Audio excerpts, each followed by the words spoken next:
Ever wonder why the thing that's supposed to save you doesn't? 4-day work week. Sounds great. Less time at the office, more time for life, finally some balance. Except 2025 data, buried in HR analytics reports most people will never read. 82% of companies rolling out the 4-day week also rolled out AI-driven output monitoring. Same year, same companies. Coincidence?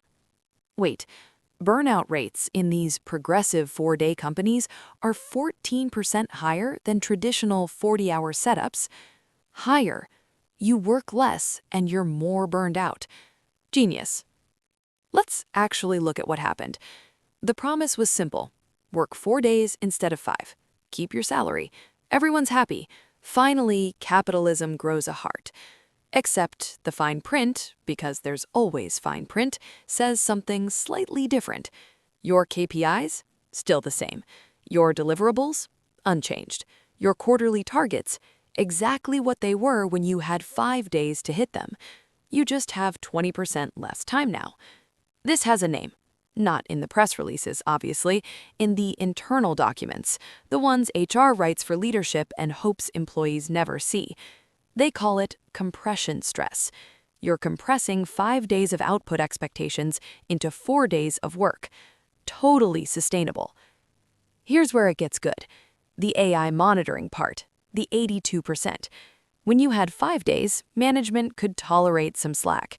Coffee breaks, the occasional long lunch, that meeting that could have been an email but wasn't, humans being inefficient humans. But now, 4 days only. Every hour matters. Can't waste time. So they monitor. Keystroke analytics, screen activity tracking, productivity scores updated in real time, calendar density optimization, time to response metrics on Slack messages.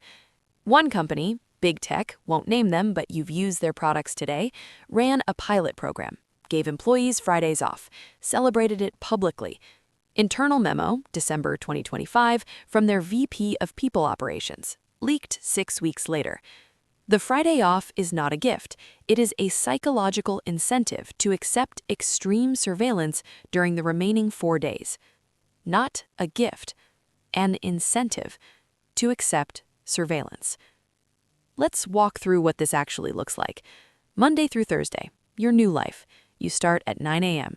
Your productivity dashboard, yes, that's what they call it, is already tracking. Meeting at 9:15, you're on camera. AI tracks your eye movement to confirm you're engaged. Shocking technology, truly. 10:30, you finish the meeting, dashboard flags you. 12 minutes unproductive time logged. You were thinking, staring at a problem. Humans do that sometimes. Not anymore. By noon, you've hit 67% of your daily activity target. Sounds good, except the target is calibrated to 5-day work weeks. You need 125% to stay on pace for 4. Do the math. You're already behind.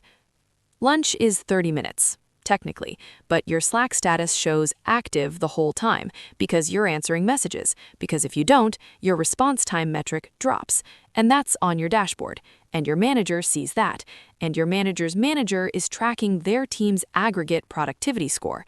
So you answer. By Thursday afternoon, end of your work week, remember you get Friday off, aren't you lucky? You've logged 42 hours. Wait, 42 hours. 4 days.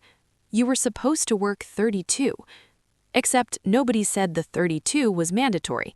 They said the 4 days were mandatory. The hours, flexible, which means as many as it takes, because the KPIs didn't change, and the surveillance made sure you couldn't hide behind effort. Now they measure output, constantly, in real time. You can't fake busy anymore. You have to be productive, measurably, algorithmically, for 42 hours, in 4 days. The burnout numbers start making sense now. 2024, before the 4-day rollout, average burnout prevalence in tech companies, 34%. 2025, after, 48%. 14 points higher. Not because people worked more hours, though many did, because they worked compressed hours, under surveillance, with no recovery time between sprints. Monday hits like a freight train. You have 4 days to do 5 days of work. By Tuesday, you're behind. Wednesday, you're catching up. Thursday, you're in triage mode, trying to finish everything before the system flags you as underperforming.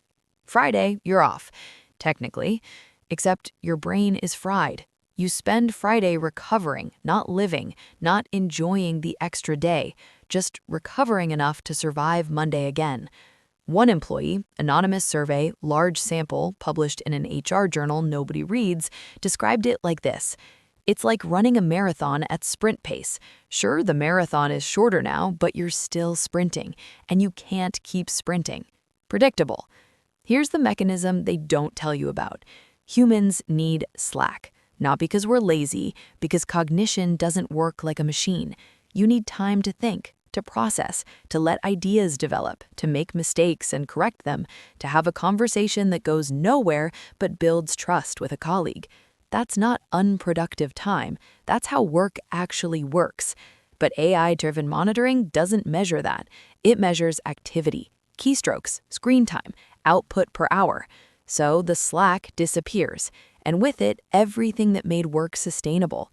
4-day work week sounds like more slack. You get a whole extra day off. But the surveillance eliminates slack during the 4 days you're working. Every minute is measured. Every gap is flagged. You trade 1 day of freedom for 4 days of hyper-optimization. Net result? Less slack than before. More burnout. Shocking. Let's talk about what happens next, because some companies saw the burnout spike, heard the complaints, ran the exit interviews, and adjusted.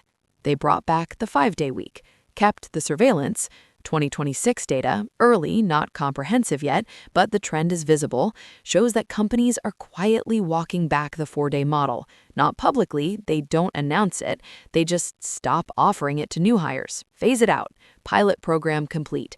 But the monitoring systems, those stay. Because once you've built the infrastructure to track every keystroke, measure every output, quantify every employee's productivity in real time, why would you turn it off? The 4-day week was the excuse, the carrot, the thing that made employees accept the monitoring. We're giving you Fridays off. In exchange, we need to make sure the 4 days are efficient. Sounds fair, except now the 4 days are back to 5, and the monitoring is permanent. One final number. Employee Satisfaction Surveys 2025, 4-day companies, 41% reported feeling more trusted by management after the policy change. 41% felt more trusted while being surveilled more than any workforce in history. That's the absurdity.